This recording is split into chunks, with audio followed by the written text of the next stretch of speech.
Voucher Funds. Por exemplo, os títulos de crédito suíço detidos pela Credit Suisse e VTB da dívida moçambicana já estão com a consta que foram comprados pelos investimentos BlackRock. BlackRock foi quem criou dificuldades a Portugal, a Espanha e contribuiu para a crise da dívida na Argentina. Temos receio que também faça o mesmo para o caso de Moçambique, elevar cerca de 3 a 20 vezes mais, com multas, custas judiciais, a dívida moçambicana, que é a essência do modelo de funcionamento dos fundos abutres, dos voucher funds. Por fim, a população já não se aguenta e já não garante continuar a assumir sacrifícios de forma injusta. E, para terminar, reiteramos, ou seja, a sociedade civil reitera os seus agradecimentos, o seu enaltecimento à realização desta sessão plenária de Observatório de Desenvolvimento, que é um exemplo ao nível da região, e aqui a apresentação traz uma perspectiva analítica do atual cenário dos setores prioritários em relação aos instrumentos de planificação, Plano Econômico e Social, Orçamento do Estado, nos períodos de 2016 e 2017. Fazemos também menção aos avanços dados nos últimos anos, assim como os desafios e as questões emergentes face à agenda de desenvolvimento nas componentes que serão aqui apresentadas. Na componente específica da dívida pública, a posição da sociedade civil, fazemos uma alusão em relação à posição da sociedade civil face ao cenário atual e em relação à auditoria internacional sobre as dívidas ocultas. A metodologia para a produção da presente contribuição consistiu na pesquisa documental, onde foram consultados documentos referentes aos instrumentos de gestão e planificação pública, que já me referi, que é o Orçamento do Estado, o Plano Econômico e Social, a Conta Geral do Estado, os relatórios de execução orçamental, assim como foram consultados os compromissos internacionais, incluindo os Objetivos de Desenvolvimento Sustentável, alguns compromissos, por exemplo, o compromisso de Abuja, o compromisso de Dakar, a Declaração de Maputo, referente aos setores que aqui serão apresentados. A recolha de evidências trazidas aqui envolveu mais ou menos 27 distritos em 9 províncias do país e mais de 1.192 informantes chaves a nível local. De referir também que houve encontros técnicos ao nível das organizações da sociedade civil preparatórias para a agregação das contribuições para a presente sessão plenária do Observatório de Desenvolvimento Nacional.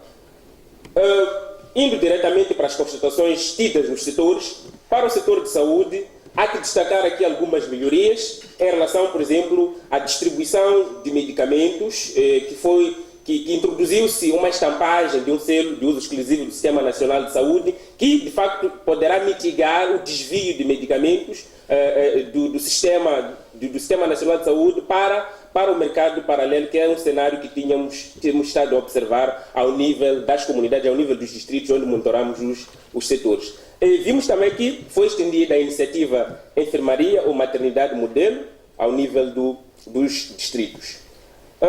Indo diretamente aos desafios e às questões emergentes, em primeiro lugar, referir que a alocação orçamental para o setor de saúde infelizmente reduziu em 11,5%, isto em termos nominais. Se nós ajustarmos aquilo que é a inflação, ou seja, aquilo que é a subida de preços verificada, que poderá verificar-se para o presente ano, em relação a 2016, assumindo que a inflação é de cerca de 15,5% prevista pelo Orçamento do Estado, então temos uma redução real de 23,4%, que é um cenário preocupante se nós olharmos para o aumento dos acordos de retrocessão, ou seja, para o aumento do apoio às empresas públicas, como a LAM, a MCL, a TDM, a TPM, que aumentou em cerca de 58,3%.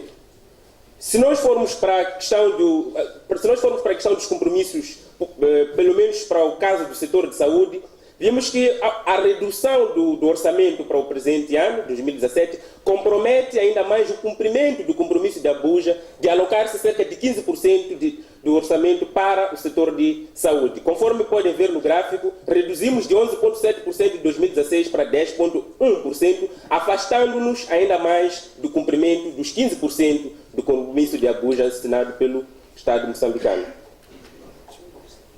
Outros desafios encontrados ao nível dos distritos, ao nível das comunidades locais, é que temos verificado também graves problemas de acesso à água nas unidades sanitárias. Só para exemplificar, em Niassa temos uma média de distância entre uma fonte de água e uma unidade sanitária de cerca de 6 km.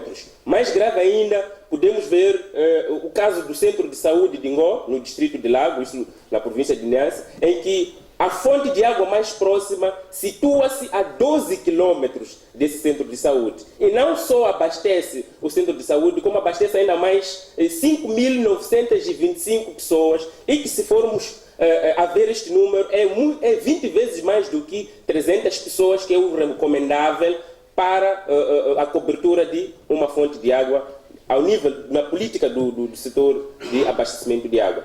Também continuamos a assistir ao mau atendimento e cobranças ilícitas nas unidades sanitárias, principalmente nas maternidades, em relação, por exemplo, às mulheres grávidas.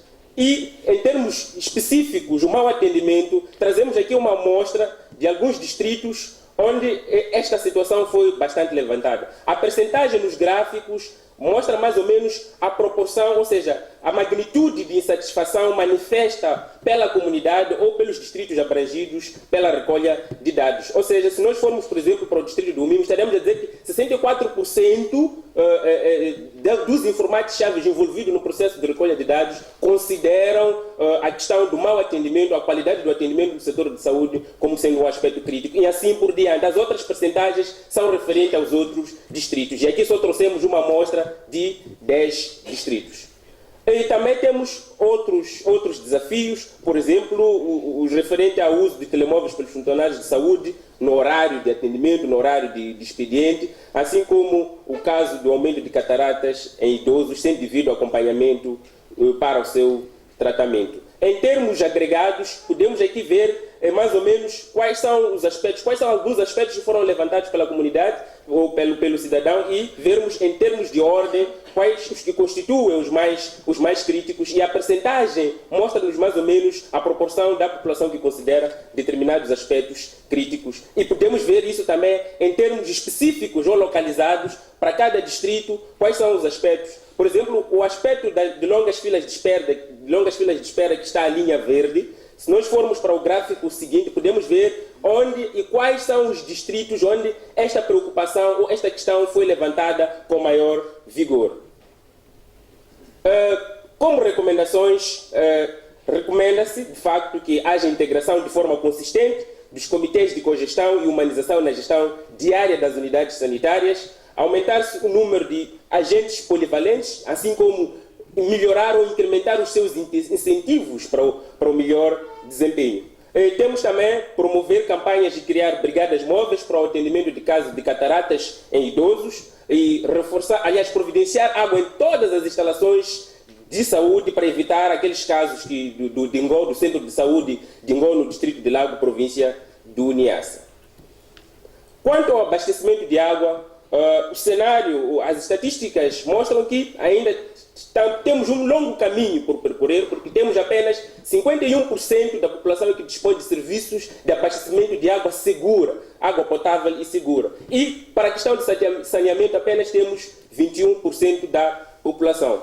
Mas melhorias foram constatadas, ano após ano temos estado a observar o aumento de infraestruturas de abastecimento de água em todos os subsistemas, urbano, rural, em bombas, assim como com participação dos privados. Temos o aumento também da consciência das comunidades sobre a necessidade do seu envolvimento na gestão das infraestruturas de abastecimento de água ao nível rural. Mas, claro, há desafios no setor de abastecimento de água, por destacar a questão de o cidadão não ter a possibilidade de, através do orçamento do Estado, fazer o acompanhamento da evolução orçamental na componente específica de água. O que nós temos é que o orçamento dispõe o valor alocado para a água junto com o das obras públicas. Então nós não temos um classificador orgânico, funcional e territorial para a componente específica do abastecimento de água no orçamento do abastecimento de água, o que não permite fazer um rastreio de forma mais clara do esforço financeiro destinado à água e saneamento. Deste modo,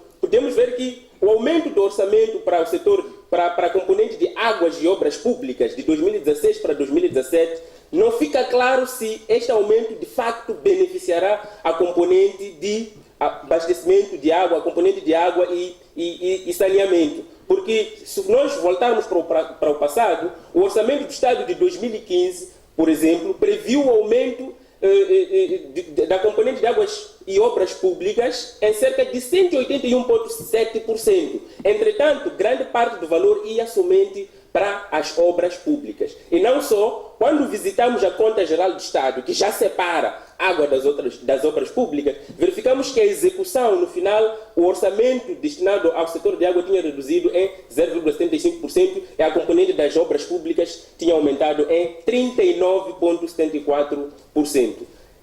Há também um aspecto por levantar na componente do orçamento para a questão de águas e obras públicas, é que grande parte do financiamento é externo, para um setor tão prioritário e tão transversal como o setor de água. Sabemos que a saúde, conforme vimos no Centro de Saúde de Ingó, a saúde também precisa da componente de água, a agricultura também precisa da componente de água, no setor da educação também precisa da componente de água. Então, temos aqui uma dependência excessiva em relação ao financiamento externo, o que coloca numa maior vulnerabilidade e risco para a continuidade ou sustentabilidade do financiamento dentro deste setor.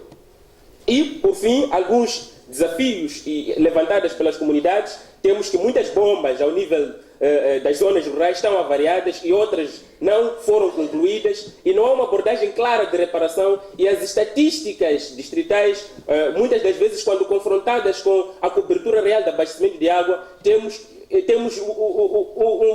uma situação onde as estatísticas não estão harmonizadas. Ou seja, temos estatísticas distritais, às vezes, a incluírem cobertura de abastecimento de água de fontes avariadas, de fontes não concluídas. E só para dar um exemplo, no distrito de Jangamo, no posto administrativo de Lugogo, no bairro 4, abriu-se uma fonte de água em 2014, essa que está aí na imagem, não foi concluída e até hoje não houve seguimento em termos de conclusão desta fonte de água. E há um fator também associado a isso, é que a tecnologia empregue para a abertura desta fonte de água não é compatível com as condições geofísicas do terreno, ou seja, foi emprego uma tecnologia, nesse caso é específico, é a FREDER, que não é compatível com o nível do lençol freático para o alcance da água. Tanto que no final a fonte não jorou água e foram alocados e gastos recursos por uma fonte que no fim não foi operacional e não foi dado um seguimento para a operacionalidade desta fonte. E desde 2014 a população, pelo menos deste distrito, pelo menos como exemplo desta comunidade, aguarda por abastecimento de água vindo desta fonte que até então não está operacional. Em termos específicos, podemos destacar alguns aspectos críticos levantados pelas comunidades, em ordem, por exemplo, elevado número de fontes de água foi um dos que mais foi levantado, depois de longas distâncias e os preços altos ou faturações arbitrárias por parte dos operadores privados. E podemos também localizar especificamente onde que cada aspecto foi levantado em diferentes distritos. Aqui trazemos uma amostra de 10 distritos. Quais são as recomendações? De facto, para podermos acompanhar a orçamentação ou o orçamento na componente de água e saneamento, é preciso criar-se uma linha orçamental e até evoluir-se para uma perspectiva programática, onde o setor de saúde, as suas atividades relacionadas à água, o setor de educação, as suas atividades relacionadas à água, assim como os outros setores, qualquer atividade relacionada à água possa ser integrada numa única componente programática, onde nós podemos acompanhar de forma mais cabal o esforço financeiro destinado à água e saneamento, bem como a evolução ao longo do tempo. Assim também podemos monitorar a questão do cumprimento dos compromissos assumidos pelo Estado moçambicano, o compromisso de Enteue, assim como outros compromissos relativos ao orçamento destinado ao setor de água. É necessário também fazer-se um levantamento de bombas avariadas, lançar-se um plano consistente de reparações à escala nacional, de modo a harmonizarmos as estatísticas que até então mostram-se enganosas em termos cumulativos. E há erros na abordagem de fornecimento de água, se nós olharmos para as estatísticas que não estão harmonizadas, ou que não dizem, não refletem a real cobertura de abastecimento de água ao nível rural. O Estado também deve ser flexível na alocação de bombas que se adequem às condições de cada zona. Por exemplo, para o caso de Ligogo, poderia ter sido evitado aquele caso alocando uma bomba que esteja de acordo com as condições geofísicas do terreno e assim evitar-se dispendiar recursos por uma bomba não operacional, por não se adequar às condições geofísicas do terreno. Para o setor da agricultura, infelizmente, não foi registrado nenhum progresso, pelo menos ao nível da recolha de dados pelas comunidades abrangidas pela recolha de dados, e as razões levantadas pela comunidade são a baixa assistência à produção familiar, assistência técnica, os extensionistas, aliado também às calamidades naturais e ao conflito político-militar, ora mencionado na apresentação do balanço de 2016. Então, encontramos situações como essas, que não dá para deixar por muito tempo. E temos também desafios, significa que temos, o que resta agora são os desafios e questões emergentes. O primeiro desafio é, conforme podemos ver, em termos nominais, o orçamento para o setor da agricultura aumentou 12,3%, mas conforme apresentou o balanço aqui nesta sessão, a inflação prevista para 2015 é de 15,5%, ou seja, está acima do aumento de 12,3% do orçamento para o setor de agricultura e desenvolvimento rural. O que de facto, se formos a ver em termos nominais, aquilo que este aumento que ele pode fazer é inferior ao orçamento do ano anterior. Ou seja, em termos reais, o poder de compra, na verdade, não aumentou. Ou seja, temos uma redução de 2,75% em termos reais do orçamento alocado ao setor de saúde. E, mesmo incluindo a componente de desenvolvimento rural, quando consideramos a agricultura, ainda não estamos no compromisso de 10% assinado pelo governo de Moçambique, a quando da declaração de Maputo, de alocar pelo menos 10% para o orçamento, 10% do orçamento no setor de agricultura. Outros desafios são clássicos, a deficiência do sistema de cadeia de valor, as dificuldades de acesso ao crédito, o fraco sistema público de provisão de insumos, sementes, assistência técnica, transporte, energia, transformação e conservação de mercados, assim como o conflito político-militar, como havia me referido. Temos até também outro registros também de concessão de terras para grandes investimentos nacionais e internacionais no setor agrário, sem observar os princípios legais sobre o direito prévio e informado das comunidades, criando desta forma situações em que há sobreposição dos direitos das empresas sobre os direitos das comunidades locais. Outros desafios, a falta de acesso, conforme já havia me referido, à maquinaria de produção, que são muitas vezes concessionadas a operadores privados, às chamadas casas agrárias, que a população não tem acesso, às vezes, por causa dos preços altos, que são discriminatórios aos pequenos produtores. Também a falta de apoio técnico pelos extensionistas, aliado também à falta de sementes, agudiza a produtividade baixa e aumenta os casos de insegurança alimentar e períodos de estiagem. Para o caso específico dos extensionistas, a comunidade aqui frisou com muito vigor que os extensionistas passam a maior parte do tempo nos escritórios do que em campos de experimentação. Em termos específicos, estão aqui alguns aspectos críticos no setor da agricultura, levantados pelas comunidades. Temos também, de forma localizada, alguns aspectos que podemos ver relacionados em distritos específicos, podemos ver a magnitude e alguns aspectos levantados de forma específica nesta amostra dos 10 distritos aqui trazidos. Como recomendações, deve-se incrementar o pacote de recursos financeiros e materiais canalizados para o setor da agricultura. A disponibilidade de sementes e eficiência dos canais de distribuição deverá ser aumentada com vista a garantir que as famílias tenham insumos para produzir. E também o governo deverá levar a cabo ações subsequentes às consultas comunitárias antes dos contratos de concessão, designadamente através de demarcações de terras comunitárias e a fiscalização do cumprimento de cadernos de encargos pelos investidores. O que nós vemos é que muitas vezes há consulta comunitária, sim, mas depois, quem é que fiscaliza o cumprimento do caderno dos encargos entre os investidores e as comunidades locais? e também difusão e adoção de tecnologias melhoradas de produção. Para o setor de educação, por fim, como melhoria, o programa pré-escolar introduzido traz evidências de que as crianças que passaram por este programa mostram melhores competências sociocognitivas a quando da entrada para as escolas primárias. Mas prevalece aqui, aliás, temos aqui um desafio, conforme podem ver nos gráficos, da redução do orçamento para o setor da educação em 7,5%, traduzido em 19,9% em termos reais, o que nos afasta, pelo menos, o que nos coloca abaixo do compromisso de Dakar de 20%. Felizmente, nos anos anteriores estávamos acima deste compromisso. Infelizmente, para 2017, passamos para abaixo dos 20% do compromisso de Dakar.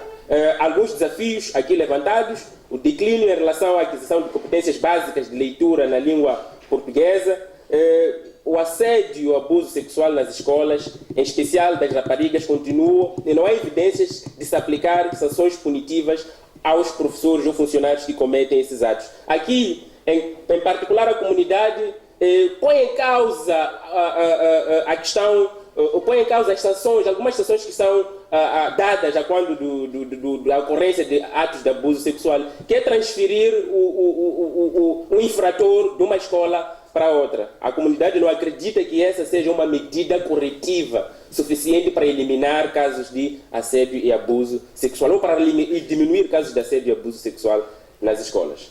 Em termos específicos, alguns desafios, alguns aspectos críticos foram levantados pela comunidade e os gráficos mostram-nos mais ou menos qual é o aspecto que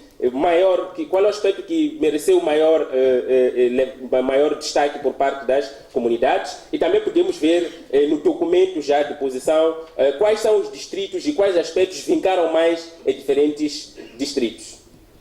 E como recomendações, para além da questão orçamental, o governo deve priorizar, deve aproveitar para a questão de falta de carteiras ou de insuficiência de carteiras. O governo pode aproveitar a operação, os recursos apreendidos na última operação Tronco, né? Fazendo parcerias com madeireiras e carpintarias para a produção de carteiras para as escolas, fazendo uso daquelas madeiras apreendidas que não sabemos até então onde é que elas se encontram. Ainda há que continuar a fortalecer as capacidades técnicas dos membros dos conselhos de escola, enquanto órgãos máximos de consulta para a garantia de gestão escolar transparente.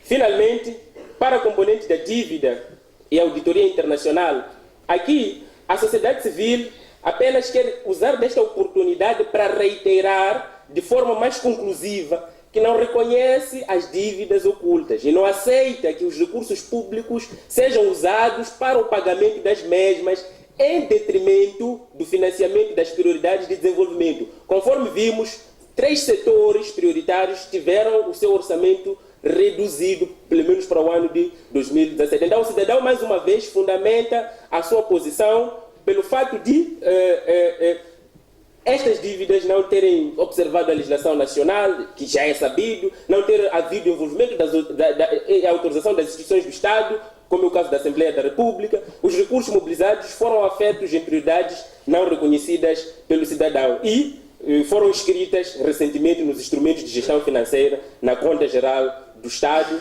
embora esteja em curso, aliás, embora tenha terminado o processo de auditoria internacional, ainda não temos os resultados e a população aguarda com muita expectativa a divulgação destes resultados.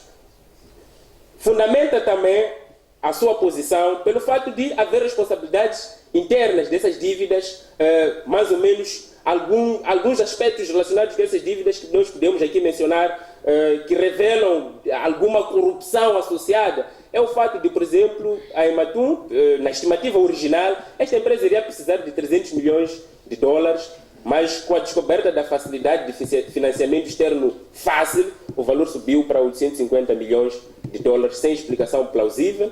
análises iniciais também podemos ver os barcos recebidos, a fatura dos barcos recebidos ou do equipamento recebido mostram que os barcos recebidos, por exemplo, o caso específico dos barcos recebidos, a fatura paga pela Ematum é mais de 20 vezes superior ao valor real de mercado dos barcos recebidos, o que demonstra ou o que evidencia uma sobrevalorização das faturas. E os barcos adquiridos no âmbito da Ematum valem menos do que a fatura revelada de cerca de 500 milhões de dólares, cerca de 80% de sobrevalorização. No caso específico da Proíndicos, a Proíndicos revelou ter pago 75 milhões de dólares por 2 avionetas Cessna F416 e 2 barcaças. Contudo, peritos ligados à área de indústria náutica e aeronáutica estimaram que o patrimônio adquirido não custava mais do que 20 milhões de dólares.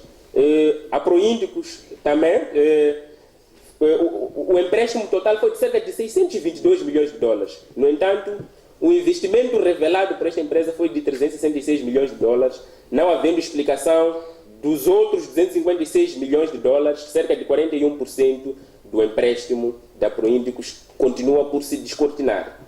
A MAMI contraiu 500 milhões de dólares com a promessa de fazer uma montagem local de barcos de interseção marítima de alta tecnologia.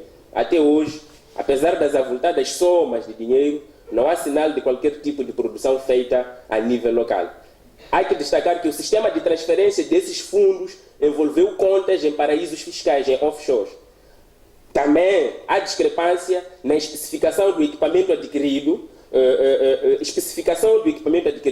o que de facto o que nós temos é que o equipamento pago não corresponde ao recebido. Daí que grande parte do equipamento, pelo menos para o caso específico da Ematum, está inoperacional. Os barcos recebidos, em termos de especificações, não satisfazem, por exemplo, os padrões de qualidade do maior mercado consumidor de atum, que é o mercado europeu. E por isso, alguns estão em revisão e outros continuam como mobília portuária aqui no Porto de Maputo.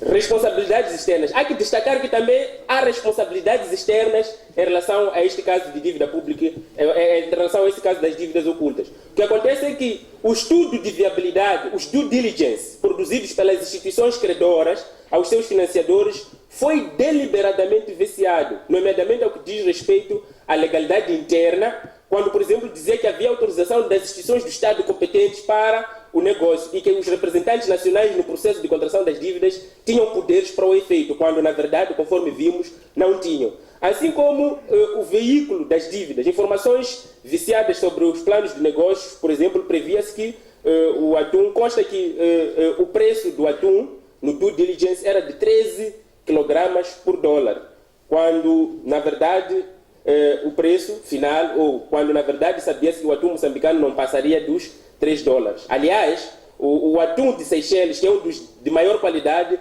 está em cerca de 7 dólares o quilograma. E o Ematum, o atum de Ematum custaria, por exemplo, 13 quilogramas, 2 vezes mais do que o de Seychelles. Por fim, podemos destacar que há custos de oportunidade, ou seja, há custos sociais envolvendo essas dívidas ocultas. Ou seja, aquelas questões apresentadas sobre a redução do orçamento aos setores sociais, aqueles todos os desafios levantados nos setores chaves para o desenvolvimento, nos setores prioritários, podemos aqui trazer mais ou menos quanto é que se perdeu, qual é a oportunidade que se perdeu de investir naqueles setores, mas sim investindo-se nestas dívidas ocultas. Para o caso do setor de saúde, mais de 44 mil ambulâncias poderiam ter sido adquiridas com o valor total dessas dívidas legais e poderiam ter sido até contratados mais de 20 mil profissionais de saúde, do nível superior até. Para o caso do setor de educação, cerca de 500 mil alunos estudam sentados no chão. E acreditamos também que isso não corresponde a mais do que 10% do valor de uma das dívidas, ou da menor das dívidas, para poder fazer cobertura, ou para poder estancar a questão de turmas ao relento, ou das crianças que sentam no chão para assistir às aulas. Quanto ao abastecimento de água, em 2016 foi anunciado pelo Ministro de Obras Públicas e recursos hídricos, que o governo precisa, ou o Estado precisa de cerca de 500 milhões para expandir de forma significativa o abastecimento de água. Mas se pegarmos a menor das dívidas, acho que poderia acabar com este problema. Ainda ficamos com, para quase dar para o índice, ficamos com 35 milhões a mais. Qual é a posição da sociedade civil moçambicana? Considerando todos os fatores que aqui foram trazidos, foram referenciados, só uma saída para esta situação. Primeiro, responsabilizar criminalmente os autores nacionais protagonistas das dívidas ocultas. Segundo, declarar ilegalidade e ilegitimidade das dívidas ocultas. E, consequentemente, o afastamento do Estado delas, fazendo com que os prejuízos decorrentes sejam arcados diretamente pelas instituições credoras, que, aliás, conforme viram, também agiram de má fé, se olharmos para a falsificação dos due diligences. Por fim, há um alerta aqui em relação às dívidas ocultas. Os títulos das dívidas ocultas podem cair nas mãos, ou já há indícios de estarem a cair nas mãos dos fundos abutres.